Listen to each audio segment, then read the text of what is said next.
mulai. Bismillahirrahmanirrahim. Assalamualaikum warahmatullahi wabarakatuh. Waalaikumsalam warahmatullahi wabarakatuh. Waalaikumsalam. Oke, bertemu kembali di hari ini, malam ini kita masuk ke topik pembahasan chapter 23 Corporate Finance 2 dengan topik yaitu Risk Management. Suatu pendekatan menggunakan Financial Engineering, an introduction to Financial Engineering. Di dalam perkuliahan kita pada malam ini terkait risk management, ada beberapa kompetensi yang perlu Anda dapatkan. Yaitu pertama, Anda memahami mengenai risk exposures, resiko-resiko terkait companies face and how to hedge this risk. Jadi bagaimana kita memahami terhadap apa saja resiko-resiko yang dihadapi oleh company dan bagaimana cara company hedging kepada resiko-resiko ini. Kemudian memahami mengenai perbedaan antara forward contract dan future contracts, dan bagaimana kita menggunakan forward dan futures di dalam hedging. Kemudian memahami bagaimana swaps dapat kita gunakan di dalam hedging dan memahami bagaimana options dapat kita gunakan di dalam hedging. Topik kita malam ini terkait dengan hedging and price volatility, bagaimana managing financial risk, hedging dengan forward contract, hedging dengan future contracts, hedging dengan swap contracts, dan hedging dengan option contract. Baik, saya akan mengambil contoh terkait dengan Disney. Bagaimana risk management mereka mengambil kebijakan di dalam keputusannya mereka.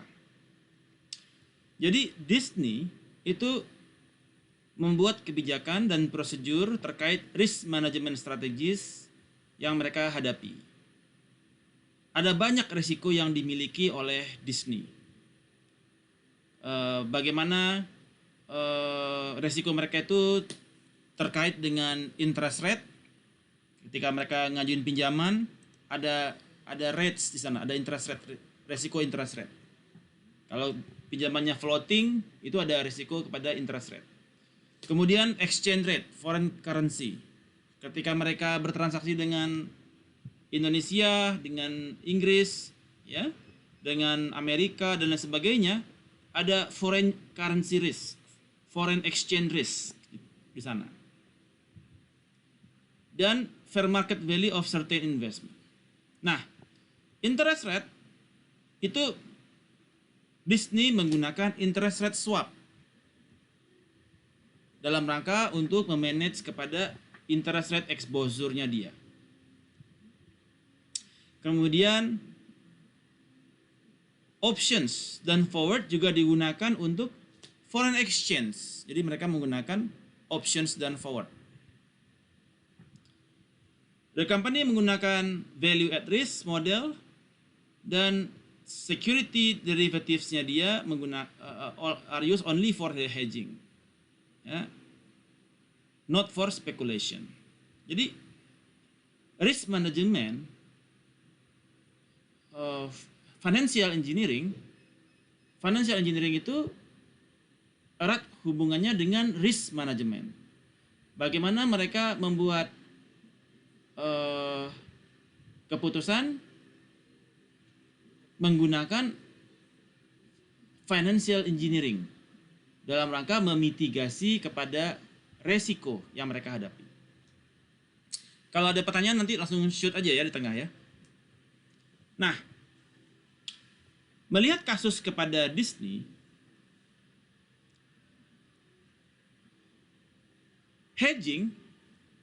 kegiatan hedging itu tujuannya adalah untuk memitigasi kepada volatilitas. Ya. Volatilitas itu merupakan the amount of uncertainty. Ya. The amount of uncertainty atau ketidakpastian atau resiko terkait dengan size of change in a security values. Ya. Sebentar. One second. One second. Oke, sorry. Jadi volatility merupakan kondisi uncertainty, ya, dari suatu kondisi uncertainty, ketidakpastian terhadap foreign exchange yang naik dan turun, suku bunga yang floating, apakah mungkin dia tiba-tiba bakal naik tinggi ataukah dia turun tinggi, ya. Jadi ada suatu ketidakpastian di dalam bisnis. Itu disebut dengan volatility. Ya. Jadi volatility in return is a classic measure of a risk. Semakin tinggi volatility, maka semakin besar kemungkinannya akan kepada potensial gain or loss kepada perusahaan. Semakin tinggi volatility dari foreign exchange, semakin besar potensial gain or loss secara foreign exchange kepada perusahaan. Volatility in day-to-day business factors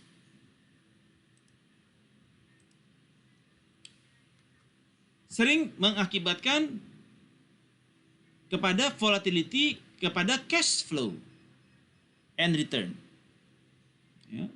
Cash flow-nya naik dan semakin tinggi naiknya, semakin turunnya semakin dalam karena volatility. Dan juga return, net income dari sebuah perusahaan juga disebabkan oleh volatility tersebut. Kalau sebuah perusahaan dapat menurunkan volatility-nya, maka resiko bisnisnya juga semakin bagus. Artinya secara bisnis risk-nya dia semakin kecil. Instrumen yang digunakan untuk melakukan hedging, ya, hedging atau melindung nilaikan, ya, terhadap potential gain or loss, itu kita bisa menggunakan interest rate. Ada beberapa the instrument has been developed untuk hedging terhadap beberapa type of volatility. Apa saja itu? Seperti interest rate, ya, ada interest rate yang dia floating, exchange rate yang selalu berubah, commodity price yang selalu berubah, dan quantity demand yang selalu berubah. Ini adalah hedging volatility. Oke, jadi kita ada beberapa macam volatility. Ada interest rate, exchange rate, commodity, dan quantity. Apa yang dimaksud dengan interest rate volatility? Interest rate volatility refer kepada variability of interest rate on loans and saving over time. Ada yang variability dari interest rate, ya.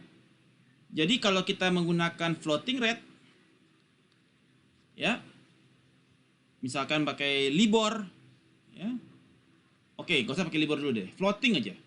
Sekarang seperti misalkan kita KPR, dia dengan floating rate, artinya ada kemungkinan naik, ada kemungkinan turun, tergantung kondisi ekonomi.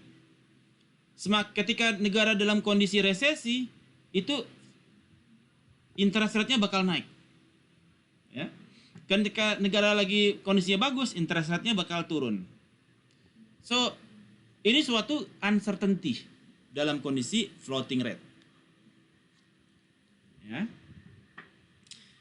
Debt is a key component of firm's capital structure. Ya. Dan hutang itu ada kewajiban interest rate di dalamnya. Ketika hutang itu dia floating, maka ada resiko. Suku bunga naik. Kayak sekarang yang terjadi ketika kita lagi kondisi sekarang ini, suku bunga naik nih. Ya. Orang udah semakin tinggi resikonya, semakin tinggi resiko karena Covid, interest rate juga semakin naik. Berakibat kepada kewajiban dari para peminjam kepada bank, itu kewajibannya juga naik untuk membayar ansuran karena dia menggunakan floating rate. Kalaupun KPR ada fixed rate, itu paling cuma setahun. 1 tahun fixed rate. Paling lama 2 tahun. Setelah itu floating. Yang berakibat uncertainty-nya makin tinggi. Interest rate can fluctuate dramatically in short period of time.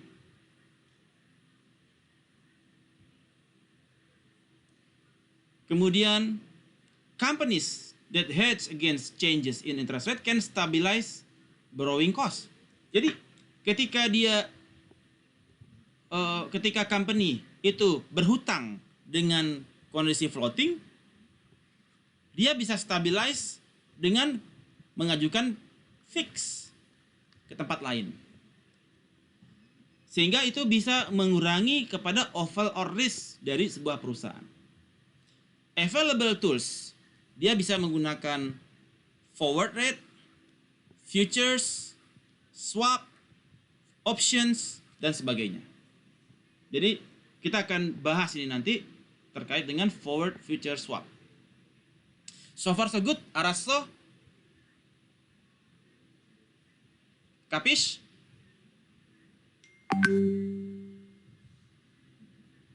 Suara saya terdengar? Halo? Pronto, Pak. Oke.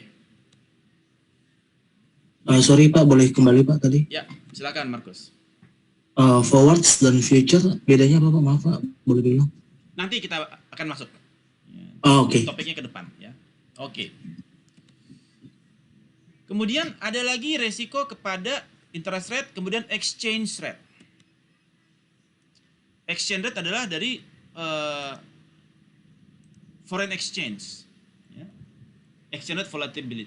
Exchange rate volatility itu is defined as a risk associated dengan unexpected movement in the exchange rate. Ya, $1 sekarang berapa rupiah? 15.000 kah? Misal. Ya. Ketika $1 itu menjadi 16.000 ya. Atau menjadi 14.000, ada potensial gain or loss yang dihadapi oleh perusahaan karena adanya unexpected movement in the exchange rate. Ketika company dia do business internationally, dia exposed to exchange rate risk. Anda import coil dari Nippon Steel, ya, Nippon Steel. Ya, per tonnage-nya itu $500 per ton.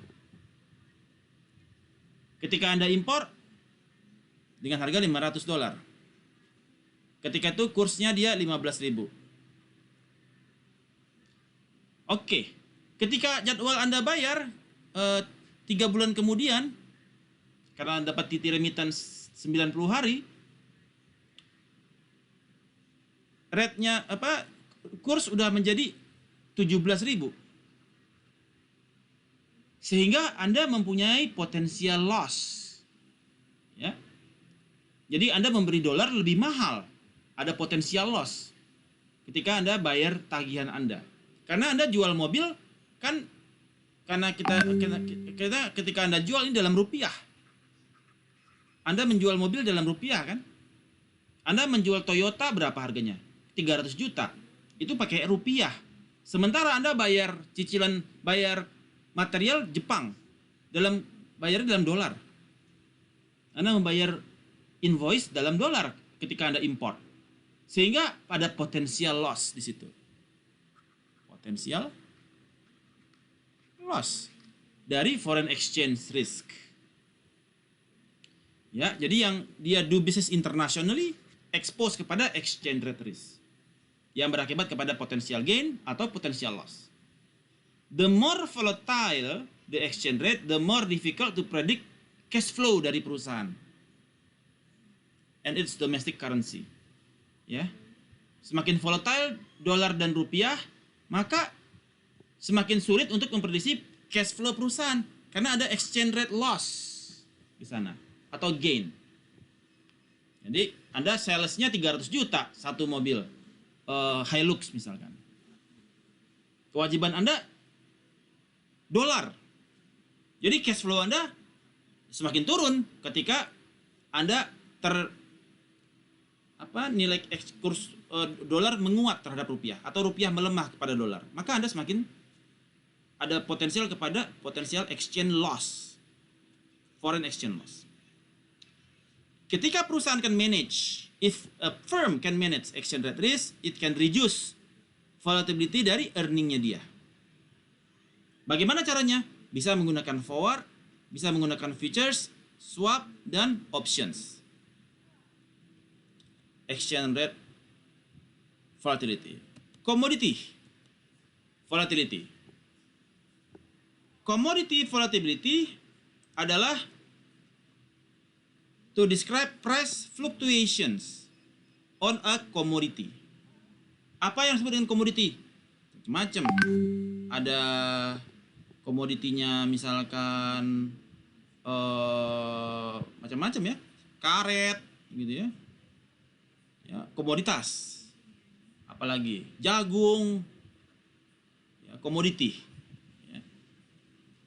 Volatility is measured by day-to-day percentage difference. Ada perubahan berapa persen nih, ya? Ada volatile harganya dia. Most firms face volatility in the cost of material, ya, biaya untuk material. Misalkan ini bauxite misalkan, baja ya, baja juga. Baja bukan, baja komoditi ya, baja komoditi. Sekarang harga baja berapa per ton gitu kan? Most firms face volatility in the cost of material cost, dan in the price that will receive when the project are sold. Ya, ketika harganya naik, dia harga jual berapa? Ya. Depending on the commodity, the company may be able to hedge price risk using variety of tools. Ya, banyak tools yang digunakan untuk hedging, yang dia memungkinkan perusahaan untuk make better production decision and reduce the volatility in the cash flow. Bisa menggunakan forward, future, swap, options. Okay. So far so good. Any questions on the interest rate volatility, exchange rates, dan commodity? Arasto? Rasa juga, Pak. Oke. Nah, bagaimana the risk management prosesnya? The risk management process itu involve kepada mengidentify, memonitor, dan memanage terhadap potensial risk dan bagaimana negatif impact-nya kepada bisnis. Jadi dia mengidentify type of fluctuation that will impact the firm. Apa aja price fluctuation, type of price fluctuation-nya apa saja. Some risks are obvious, some risks are not. Ya, kalau dia ekspor impor itu pasti exchange rate itu obvious. Kalau dia domestik ya nggak pengaruh. Exchange rate nggak pengaruh. Dia kalau dia domestik import dia pakai beli barang dari rupiah ya dia nggak terpapar kepada exchange rate risk. Some risks may offset each other. So it is important to look at the firm as the portfolio risk and not just look at each risk separately. Jadi kadang-kadang masing-masing resiko itu dia saling offsetting, saling trade off juga. Interest rate-nya naik, foreign exchange-nya turun. Nah, itu juga trade off.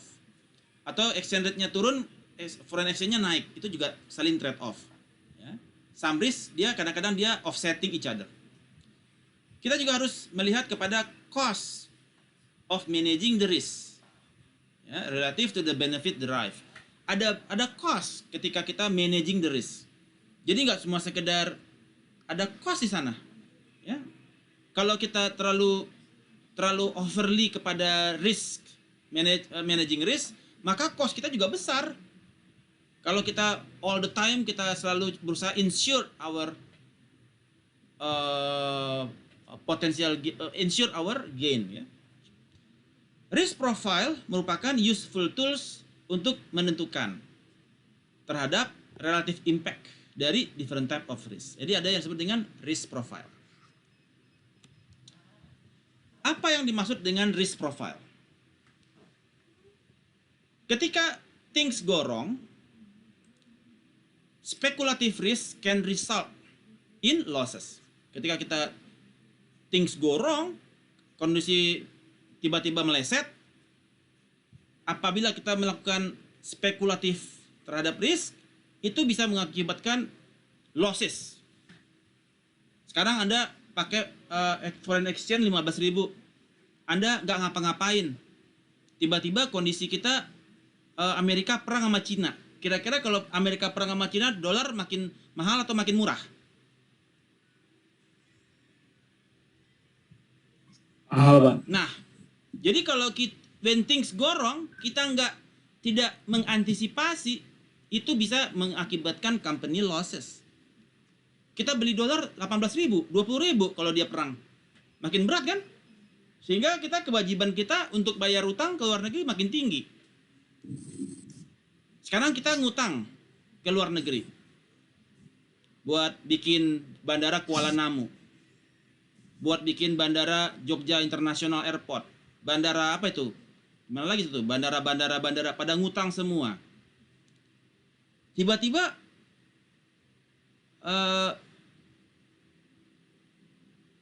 penumpang nggak ada, ya kan? Pesawat nggak masuk, penumpang nggak ada cash flow, berakibat losses. Ya, ada risk profile di sana. Kemudian kita beli pesawat, Garuda beli pesawat. Garuda nih, beli pesawat 20 unit. Tiba-tiba COVID, orang nggak bisa naik. Kewajiban bayar cicilan jalan terus, ya kan? Ada resiko di situ adalah quantity demand. Jadi nggak ada yang demand karena COVID, nggak ada penumpang, nggak ada pengunjung, nggak ada yang naik pesawat, yang berakibat kepada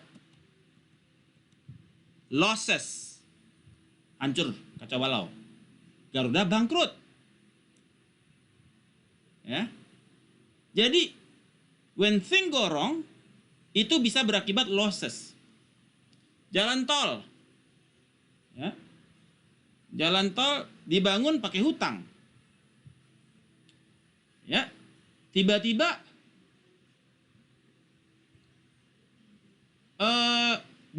quantity demandnya nggak ada. Bikin jalan tol di Papua, bikin jalan tol di mana-mana, yang naik tol nggak ada, sedikit, karena kondisi COVID, jalan itu nggak ada duit buat bayar utang. Ya, akibatnya jalan tol dijual. Jadi ketika things go wrong, bagi kita yang tidak manage kepada risk akan berakibat fatal. Ya, akibatnya apa? Tax amnesty dibuat lagi gitu ya. Ya. Dipulungin lagi deh, apa yang ada dipulungin lagi deh gitu. Cari akal lagi deh, ya. Ya, jenis-jenis pajak ditambah lagi kan? Pajak naik semua, ya, karena kepada risk management, tidak melakukan risk management secara tepat, secara benar. Nah, risk profiling is a process the advisors use to help determine the optimal level. Ya, kira-kira seperti apa nih kemampuan resiko menerima resikonya? It aims to identify the risk required to meet your investment objective. Dia memahami kapasitas kita berapa dan toleransi kepada risikonya berapa. Jadi ada yang disebut dengan credit ratings. Nah, kalau perusahaan negara kita masuk kepada negara yang AAA, ratingnya, interestnya atau pinjamannya bisa lebih rendah karena kita AAA. Tapi kalau kita turun menjadi AA, kita suku bunganya makin naik.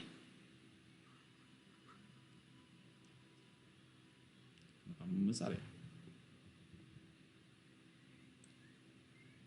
Oke. Jadi country rating menentukan. Country rating ditentukan dari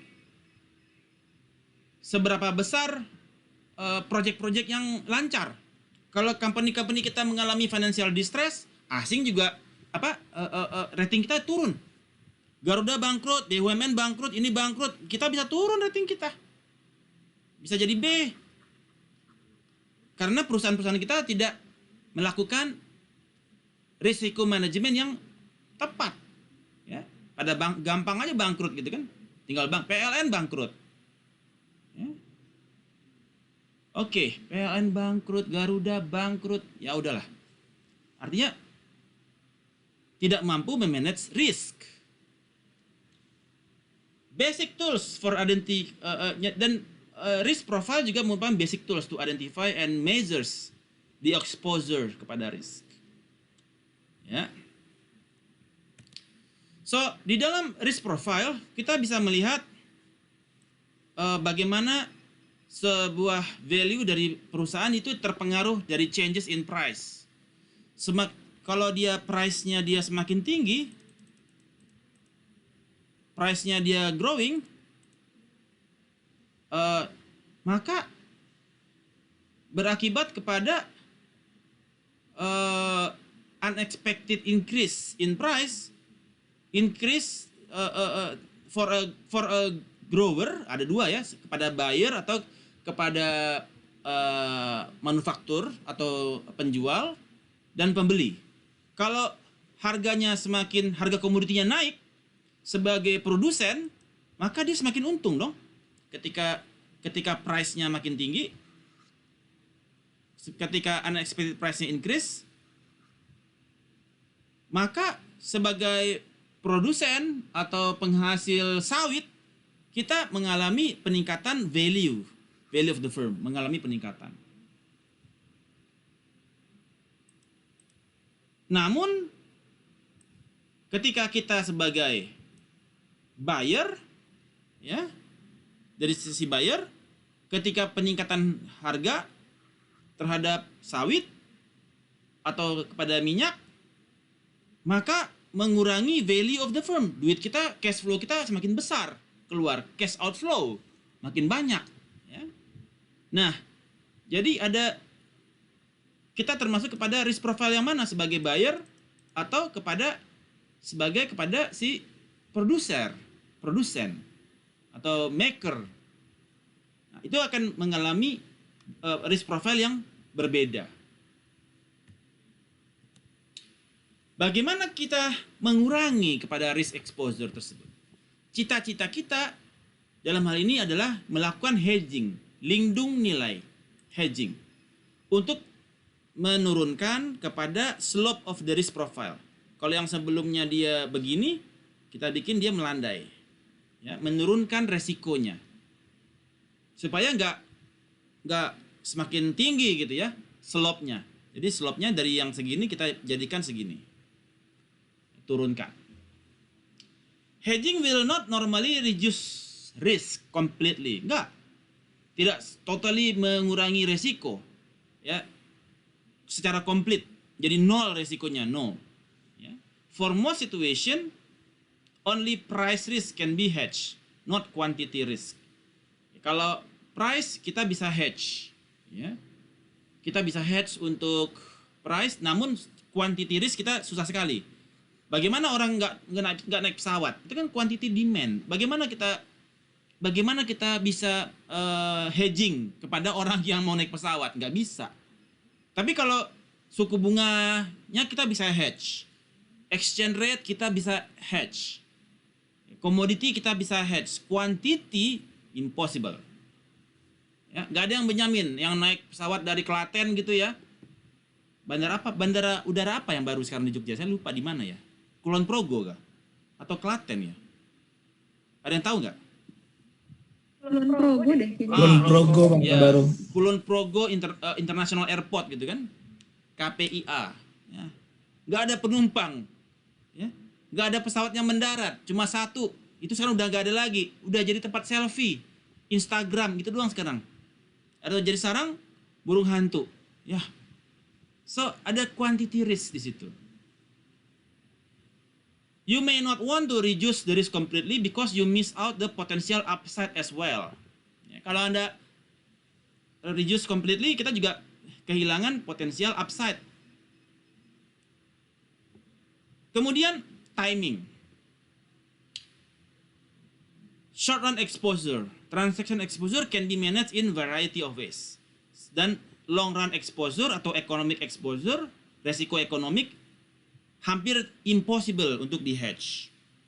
Ya. Requires the firm to be flexible and adapt kepada permanent changes in business climate. Long run exposure, COVID. Kita nggak ada yang bisa mengelak, ya, COVID-19. Economic exposure. Ya. Kalau short run terhadap transaksi, ya, itu masih bisa kita manage. Tapi long run, economic exposure, external environment, itu ibarat cacing lawan hujan. Ya. Kalau selama ini, kalau tiba-tiba, kalau cacing selama ini kan dia menyuburkan tanah tuh kerja keras ya. Kalau hujan, disiram sekali hujan, tanah subur semua kan. Jadi external environment itu long exposure dan susah untuk di hedging. Nah, bagaimana caranya dalam hedging? Ada pertama disebut dengan forward contract. Apa yang dimaksud dengan forward contract? Forward contract adalah kontrak di mana ada dua parties yang setuju terhadap price, ya, yang dari aset saat ini untuk di-deliver dan dibayarkan untuk masa depan. Jadi antara dua party, dia setuju. Oke, gua beli barang lu 1 ton $500 untuk dikirim tahun depan. Itu disebut dengan forward contract. Jadi dia udah saling sepakat bahwasanya dia akan beli barangnya tahun depan, gua kunci seharga $500 per ton. Pokoknya kalau harga naik atau turun gua nggak mau tahu. Gua pokoknya beli di harga $500 per tonnage coilnya. Deal? Deal. That is forward contract. Forward contract are legally binding on both parties. Nggak boleh batal. Itu saling mengikat. Karena dia udah sama-sama deal. They can be tailored to meet the needs of both party and be quite large in size. Ya, misalkan dia mau beli 1000 metric ton dengan harga $500 per metric ton. Itu dia nggak mau tiba-tiba naik, mau tiba-tiba turun, ya nggak boleh dong. Gue udah anggarin nih buat tahun depan, anggaran gue harus dikunci. Nah, long position meaning agree to buy the asset at the future date. Short position adalah agree to sell the asset at the future date. Jadi si Nippon Steel Corporation dan Toyota. Oke, gue long. Nah, dia bilang gue long. Long forward. Artinya saya agree to buy punya Nippon Steel 1000 ton at $500 per tonnage. Long position. Artinya dia forwardnya dia agree to buy. Si Nippon Steel dia bilang oke, gua short. Gua short. Bahwasanya I'm willing to sell the asset at the future date at dengan jumlah quantity 1000 metric ton seharga $500. Because they are negotiated contract and there is no exchange of cash initially, they are usually limited to large and credit-worthy corporation. Antara perusahaan-perusahaan besar, ya, dan mereka kontraknya antara yang perusahaan besar, ya, disebut dengan forward contract. Sehingga dari sisi buyer perspektif, ketika harga naik, dia untung. Karena dia bisa beli di harga $500 per tonnage. Dari seller perspektif, ya, ketika harga naik, dia bisa rugi. Ya. Dia bisa rugi karena dia jual di harga $500. Ya. Nah, ini disebut dengan forward contract. Begitu juga ketika harga turun. Ketika harga turun, si buyer dia rugi. Jadi sama-sama ada kemungkinan. Ketika harga naik dia untung, ketika harga turun dia rugi. Gua beli 500, harga sekarang 300 padahal komoditi. Kepada si penjual, ketika harga naik dia rugi, ketika harga turun dia untung. Jadi saling trade off. Ya. Ada sisi apa istilahnya ya? Gambling. Kira-kira. Tapi mereka mau ngunci dan kesepakatan negotiated mereka kedua-duanya ngunci ke forward. Itu disebut dengan forward contract. Bagaimana cara kita hedging with forward? Itu juga entering into forward contract can virtually eliminate, ya. Ini bukan bagaimana, tadi kita sudah bahas bagaimana ya. Dan di dalam hedging with forward, kita bisa eliminate the price risk, yang resiko harga yang dihadapi oleh perusahaan, price risk. Ya. It does not completely eliminate the risk, since there is no uncertainty juga terhadap the quantity. Ya. Kemudian, because it eliminates the price risk, it prevent the firm from benefiting.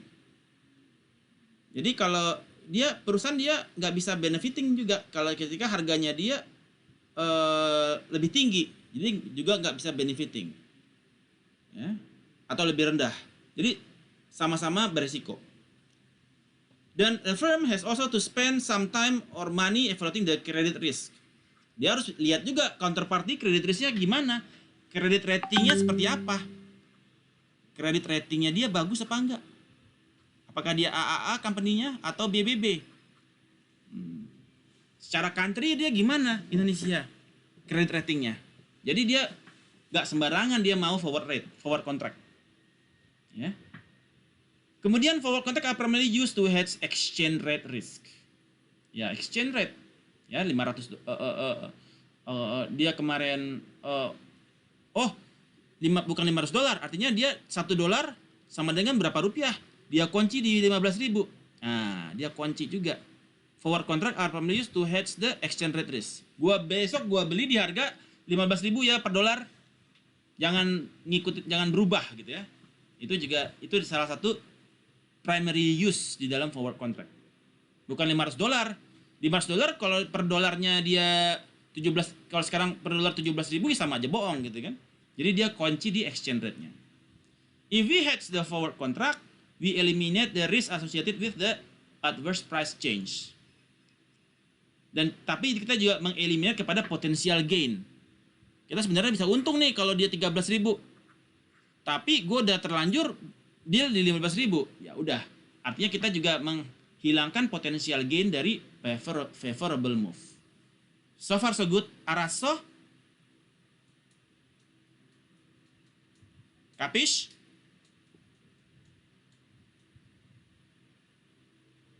Araso?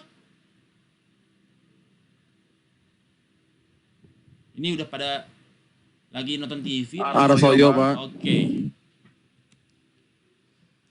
Next, hedging yang berikutnya adalah menggunakan futures contract. Futures contract is a legal agreement to buy or sell a particular commodity or a security at the predetermined price at specific time in the future. Ya, jadi legal agreement to buy or sell sebuah aset komoditi seperti misalkan gula gitu ya, minyak sawit, oil, ya, to buy or sell a particular commodity asset di harga tertentu at a specific time in the future. Ya. Nah, contoh kepada future seperti ini adalah copper. Copper ini tembaga ya. Tembaga. Copper tembaga. Jadi kalau kita metal and petroleum future. Jadi harga sekarang opennya tembaga di berapa? 2,6 dolar per apa nih? Per kilogram atau per apa nih LB? LB itu dalam Inggris ya. Kalau Indonesia kilogram, LB itu apa? Saya lupa. Kemudian Pound, high Pak. LB apa, Markus? Pound. Oh, pounds. Apa? Per ounce ya? Ya, per ounce pound kan. Oh ya, ounce ya. LB itu ounce ya. Oke. Ya. Nah, high-nya 2,6738, low open-nya 26735 dan settle-nya di 26480. Ya. Jadi kalau kita mau future contract, kita di harga settlement di 26480. Jadi kita deal-nya di settle price. Ya, bukan di open, bukan di high, tapi di settle. Nah, the contract is important when determining the daily gains and losses for marking to market. Ya. Di sini ada open price, ada daily high, daily low, settlement price, ya, change dari settlement price, contract lifetime, high and low price, open and interest.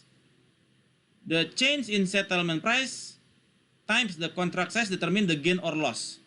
Jadi kalau kita saya settlementnya, saya kontraknya ada berapa, ada future-nya ada berapa. Satu future itu untuk berapa gitu ya. Jadi misalkan kita beli 10 future, masing-masing future itu 100 lembar ya, atau 100 lembar.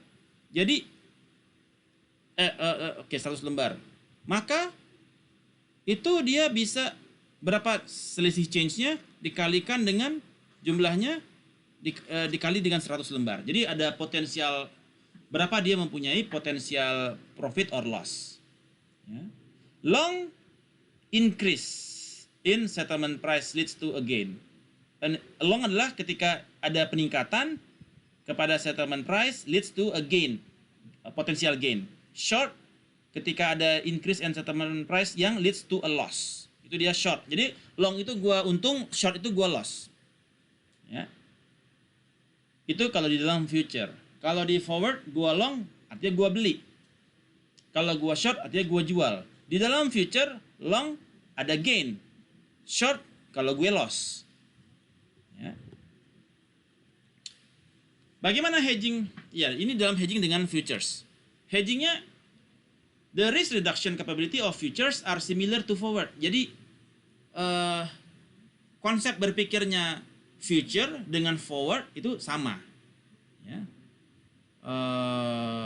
The risk reduction capabilities of futures dan forward itu dia sama untuk mengurangi risiko. The margin requirement and the marking to market require an upfront cash outflow dan liquidity to meet any margin calls. Future contract itu standardized, so the firm may not be able to hedge the exact quantity it desired. Ya. Alright. Berikut yang ketiga adalah swap.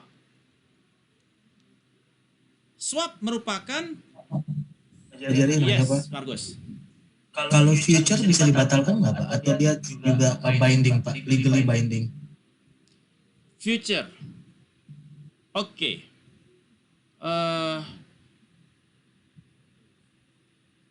Jadi di dalam future quotes, kalau dia kita beli kontraknya ya. Jadi kalau dia konsepnya hampir sama dengan sorry beda. Future quotes itu bisa dibatalkan. Jadi gini, konsepnya gini. Future. Jadi ketika kita future itu adalah legal agreement to buy or sell. Ya. Di harga yang tertentu at a specific time in the future. Misalkan kita beli satu barrel oil, satu barrel itu di $50. Kita beli future contract kita. Agreement to buy $50 commodity. Ya. Kemudian ketika kita mau beli, harganya turun ke 40. Kita exercise tidak? Ya enggak.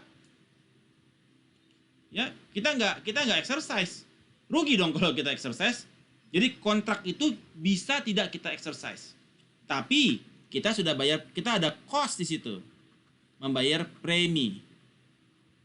Ada bayar premium. Jadi kita bayar premiumnya tapi nggak di-exercise. Ya, risiko kita ya. Jadi you can exercise it or not, tetapi Anda punya kontrak yang mana Anda bisa beli di harga $550 per barel in the future time. Kebayang, Markus? Jadi kalau kita nggak eksekusi tetap harus ada kewajiban bayar premi ya Pak ya? Karena Anda beli future contract itu ada cost premiumnya. Ada cost. Di dalam hedging ada cost. Bayar premium. Dan itu diatur oleh Security Exchange Committee. Ya. Kalau di Indonesia kan Bapepam gitu ya? Iya, Bapepam yang atur. Jadi dia ada bayar premi. Oke? Sip. Kemudian berikutnya adalah swap, hedging dengan swap. Swap adalah a long-term agreement antara dua parties to exchange cash flow based on specific relationship. Ya. Hampir mirip-mirip dengan forward contract, generally limited to large creditworthy institution or company. Ada beberapa macam swap. Ada yang menggunakan disebut dengan interest rate swap. Ya. Di mana dia the net cash flow is exchange based on the interest rate. Ada yang disebut dengan currency swap. Two currencies are swapped based on the specific exchange rate or foreign domestic interest rate. Interest rate swap itu contohnya adalah sebuah company A misalkan. Dia pinjam dari bank dengan fix 8%. Sebuah company bisa pinjam dari bank dengan 8% fix atau floating dengan LIBOR London ditambah 1%. Company B bisa pinjam dari bank di harga 9,5 fix dan atau LIBOR plus 5% floating. Kemudian si company A dia prefers floating dan company B dia prefers fix. Oke, company A ngambil LIBOR ditambah 1% dan company B LIBOR tambah 5%.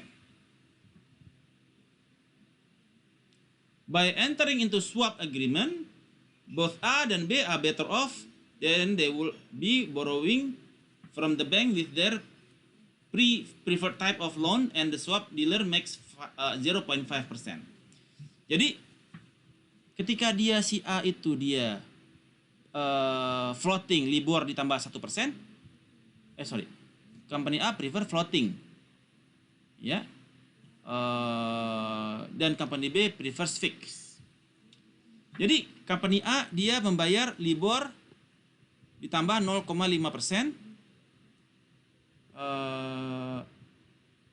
Oke, jadi gini, ada company A dan company B. Company A dia pinjam floating dan company B dia pinjam fix, ya. Kemudian dia dapatnya floating nih.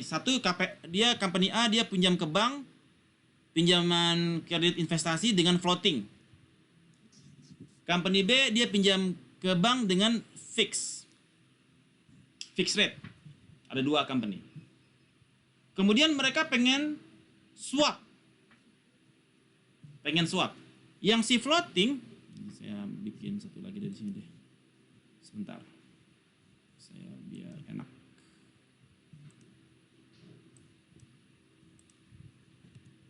Oke.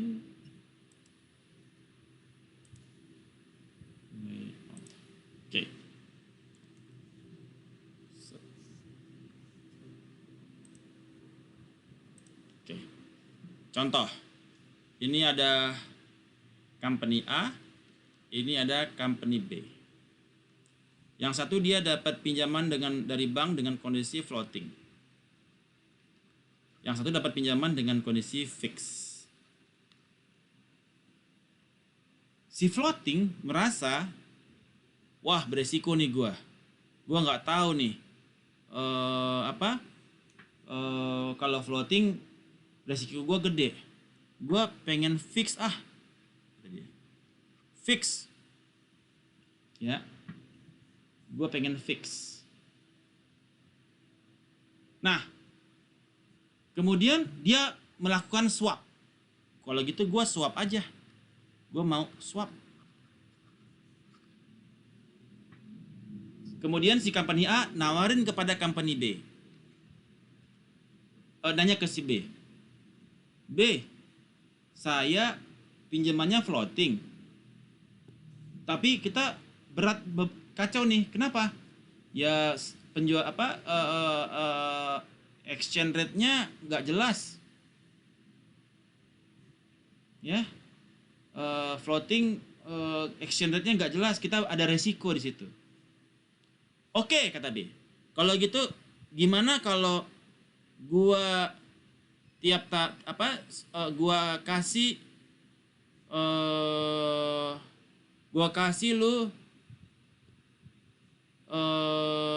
lu pinjam, bagaimana kalau lu swap, gua kasih lu tiap bulan, gua bikin fix tiap bulan gua kasih 2.000. Misalkan 2.000, misalkan pinjamannya dia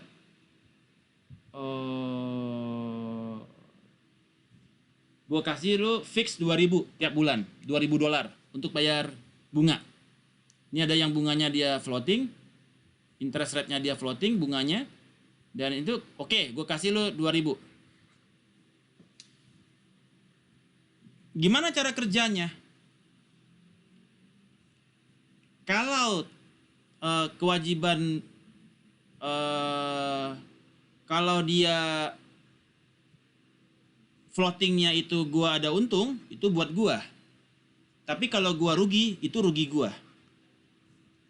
Jadi kalau dia harusnya Anda bayar itu floating itu menjadi 1.800, 200-nya artinya keuntungan saya, kata si B. Dan kalau dia ternyata 2.100, kerugiannya saya yang tanggung. Jadi si A dia melakukan swap dengan cara kewajibannya dia yang floating itu ditanggung oleh si B dengan rate yang dia berikan, misalkan fix di 2.000. Mau untung mau rugi ya, kalau dia di 2.000 artinya nggak ada untung nggak ada rugi nih.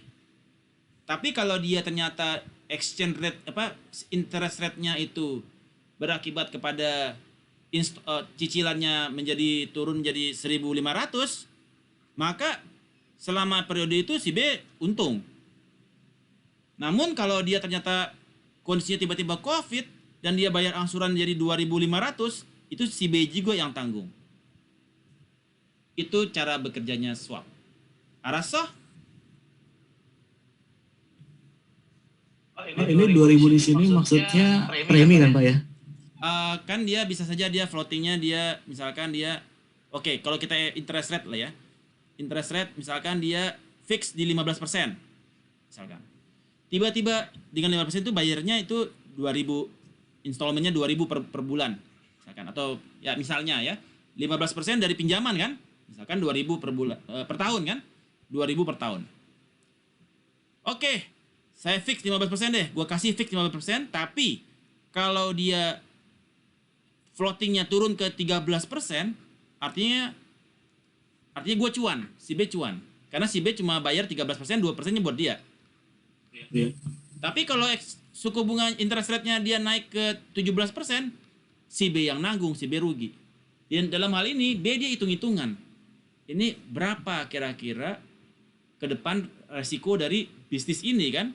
Resiko dari bisnis kan, resiko dari market kan? Kira-kira tren ke depan bakal naik atau bakal turun?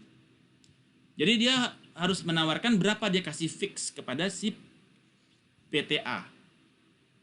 Gimana? Resikonya dia yang tanggung kan, dia kan pengennya cuan. Kira-kira floatingnya, kalau oke, sekarang floatingnya ke depan kayaknya bakal turun. Artinya dia berani kasih rate di 2000 karena dia di 15%, karena dia berpikir bakalan turun nih 13%. Jadi dia melakukan analisa sedemikian rupa, dia bisa mempredik kepada peningkatan atau penurunan kepada interest rate. Kebayang? Arasoh? Swap method? Ya, arah saya. Oke, good. Jadi itu adalah interest rate swap. Oke. Jadi ini si interest cara berpikirnya ya.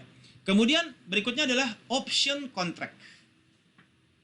Option contract adalah the right but not the obligation to buy or sell an asset for the set price of price.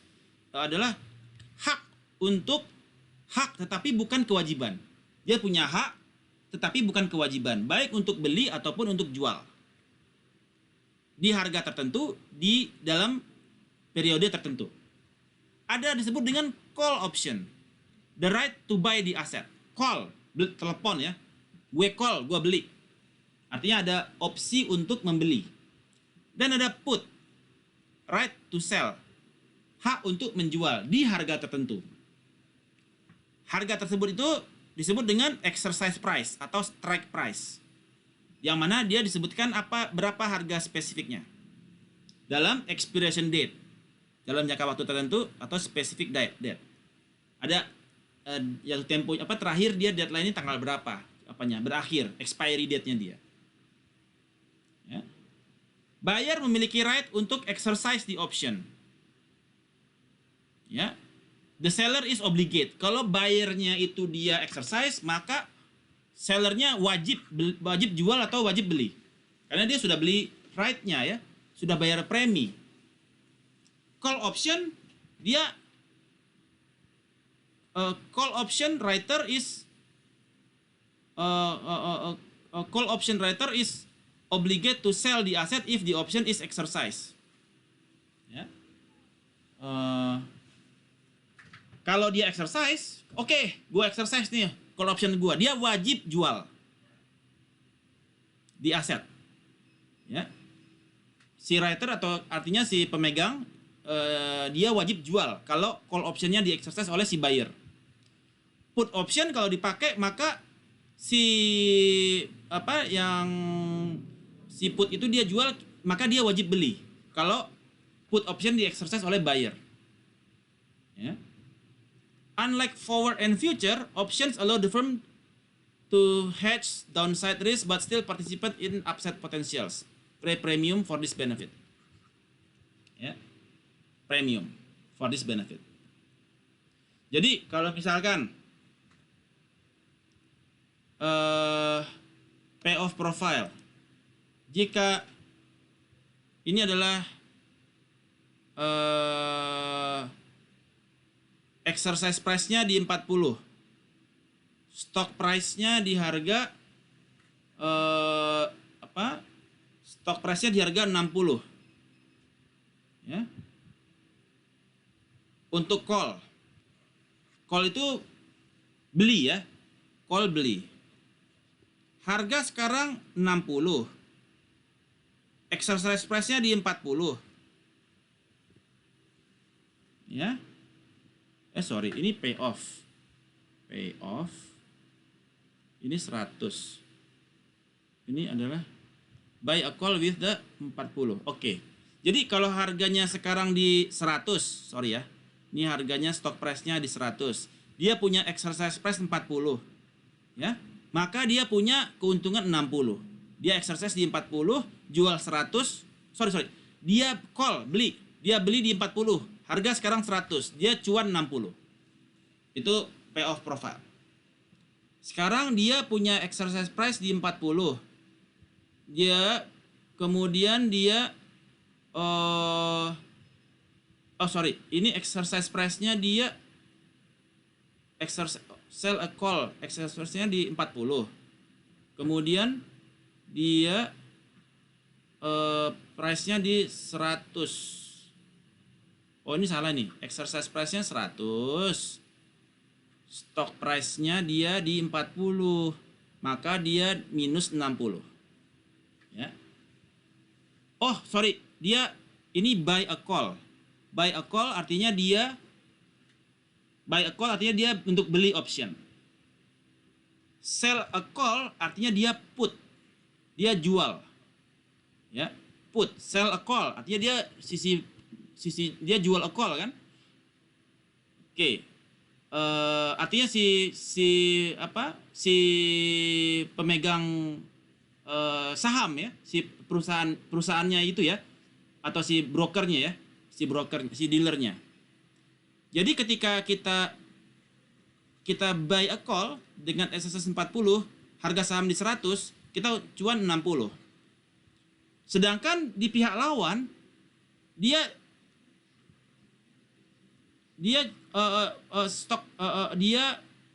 stock price-nya dia 100, exercise-nya di 40, dia rugi 60. Jadi ada yang winners take all. Jadi kalau bandar rugi. Jadi bandar dia rugi 60, di kita untung 60. Jadi nggak ada yang untung-untung, nggak ada. Ada yang untung, ada yang rugi. Kalau gua exercise di harga 40, harga saham 100, gua untung, artinya gua untung 60, ada yang rugi 60 di sana. Kebayang? Araso? Kapis? Kebayang? Untuk option contract. Jadi kalau Anda exercise di harga 40, kalau Anda beli options, beli call options, Anda beli call options dengan nilai exercise price di harga $40 dan Anda eksekusi ketika harga 100, Anda untung 60 per lembar saham. Tapi dari sisi si bandar, Anda exercise di 40, di harga 100, dia rugi 60. Ya. Karena tidak ada yang untung bareng. Kalau satu untung, yang satu rugi. Oke, stock price. Kemudian puts. Puts itu untuk jual. Ketika Anda beli put dengan Anda harga jual di 40. Ya. Ketika Anda exercise di 40, Anda jual, sementara harga sahamnya 0. Maka Anda untung 40. Harga sahamnya 0, Anda jual di 40. Anda cuan 40 per lembar saham. Sementara Anda beli put option, ada yang memberikan, Anda bayar premi kan, sehingga ada yang bandar dia rugi. Di mana Anda jual di 40, ya, bandar rugi 40. Karena harga saham sekarang 0. Jadi ada yang untung, ada yang rugi. Itu adalah konsep di dalam option, call dan put. Araso? Kapish? Hikmawati? Pak, sorry, polisi gini ada ininya nggak Pak? Ada preminya nggak kalau ini put? Ada. Kan kita beli buy option, maka kita bayar premi. Jadi kita nggak untungnya nggak 40, yaitu untungnya 40 dikurangi premi. Untungnya kita 40 ini untung dikurangi premi. Ini kita untung 40 kurangi premi, yang ini kita untung 60 dikurangi premi juga. Karena kita beli buy option kan? Buy a call option kan? 60 dikurangi premi. Itu untung kita. Kebayang Markus? Oke. Tapi kalau dia tidak sesuai dengan ekspektasi kita tidak exercise, maka kita cuma bayar premi doang. Makanya kalimatnya option ya Pak ya. Jadi kita bisa pilih kita akan exercise atau tidak gitu Tidak maksudnya. binding ya, tidak mengikat ya. Ya. Tidak binding harus kalau kita udah beli. Tetapi kalau kita udah exercise, kita obligate untuk sell or buy. Kalau kita udah exercise, kita nggak boleh tarik lagi. Wow, lu udah exercise, transaksi udah jalan, gitu. Karena kita udah exercise. Tetapi untuk mengexercise itu kita boleh lakukan, boleh tidak. Tergantung kita mau atau tidak exercise. Tetapi kalau udah exercise, wajib hukumnya jalan. Ini time horizonnya berapa panjang, Pak? Tergantung di option kontraknya. Jangka waktu berapa bulan, ya. Semakin tinggi jangka waktu, semakin panjang jangka waktu, maka preminya makin gede. Oke, terus yang berikut Pak, kalau misalnya katakan jangka waktunya 1 bulan, kemudian di 15 hari pertama saya udah melihat bahwa untung gitu ya Pak. Jadi kurangi premi saya tetap untung. Saya bisa lakukan exercise nggak Pak? Atau saya mesti tunggu? Oke. Tapi setelah itu, kalau setelah 1 bulan, ternyata 1 bulan saya masih rugi gitu. Saya bisa extend Pak. Ya nggak usah, artinya dia habis kalau udah expiry-nya udah lewat, ya Anda udah nggak punya hak lagi. Hak Anda cuma sampai expiry date. Oke. Jadi nggak bisa di-extend ya Pak ya? Bisa, Anda Mesti bayar ya, premi beli lagi. premi baru artinya Bayar ya. premi lagi. Makanya di dalam hedging ini ada biaya yang besar. Jadi kadang-kadang kita selalu hedging, akibatnya biayanya besar. Padahal nggak di-exercise. Kebayang nggak? Nah, resikonya di situ juga. Ketika kita hedging, nggak kita exercise, cuma nice to have aja, di perasaan feel aman aja. Tetapi in the end, biaya lu gede banget gitu. Ya kan, sepanjang tahun di hedging terus gitu kan. Halo, kita buang duit aja nih, siram ke laut, nggak pernah dipakai gitu kan. Bayang? Iya. Alright, Thank you Pak. cool. Oke, hedging commodity price juga with options. Ya, yang tadi kita bahas. Bahwasanya bisa di-exercise, bisa tidak untuk komoditi. Ya. Bisa exercising a call. Ketika kita buy, kita exercise, kita bayar premi, boleh exercise, boleh tidak. Kalau kita exercise, go. Ya, begitu juga dengan put. Ya, bisa kita jual atau tidak. Ya, tapi kalau misalkan harganya nggak bagus, kita nggak saja, kita bayar premi aja gitu. Ya, untuk komoditi. Begitu juga dengan exchange rate. Ya. Ketika kita menggunakan put and call on foreign currency, jadi kita protect foreign currency exchange rate relatif ke dolar. Jadi saya misalkan beli option $1, call option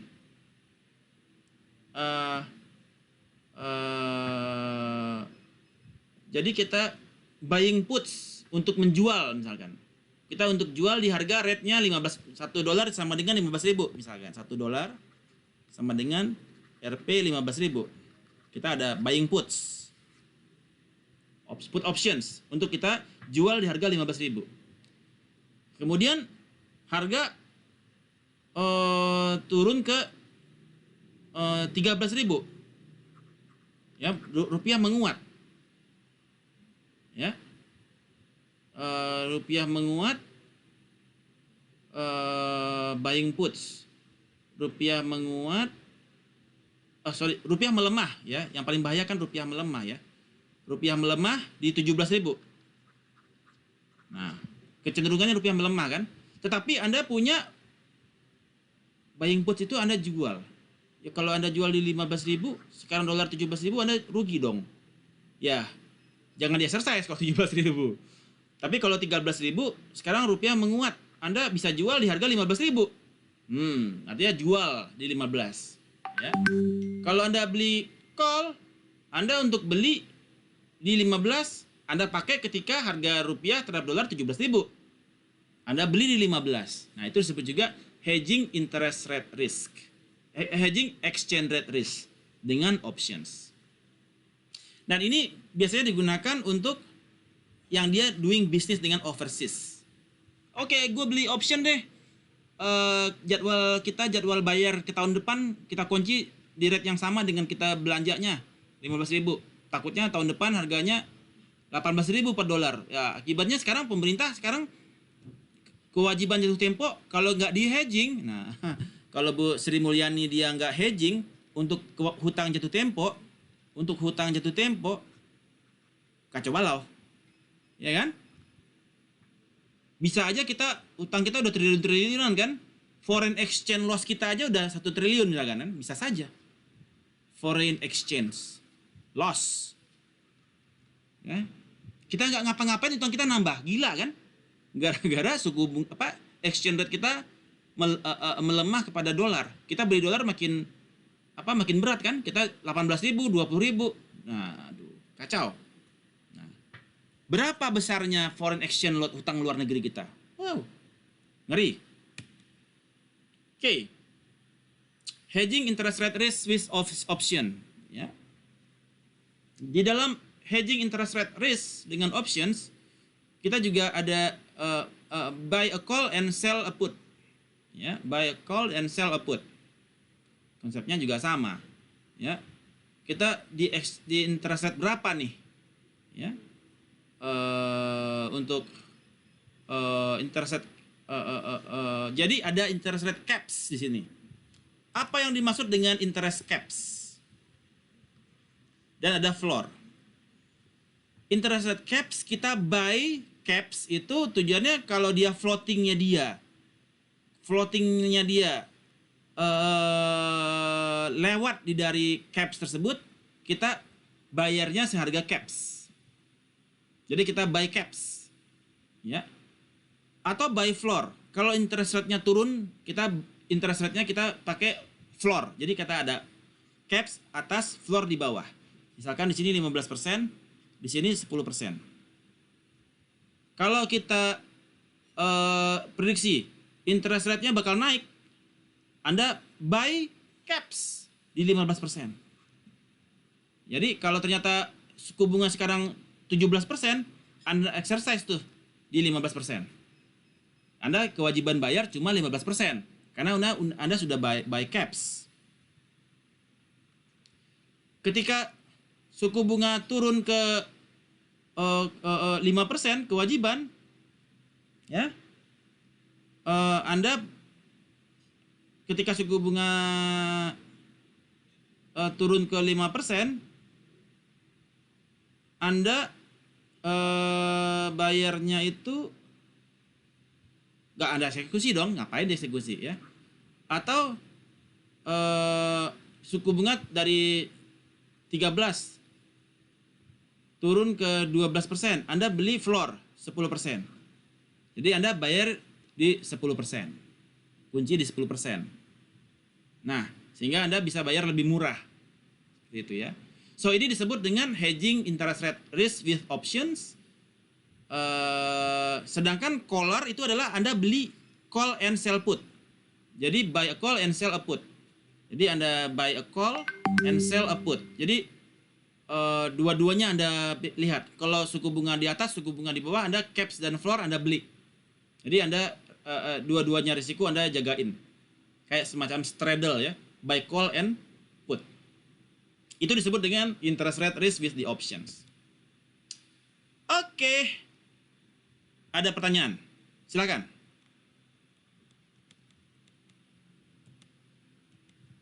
Any questions terhadap risk management and introduction to financial engineering yang membahas mengenai hedging? Araso? Questions?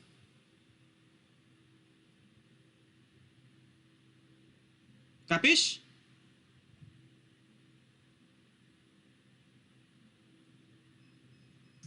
Pronto. Oke, good.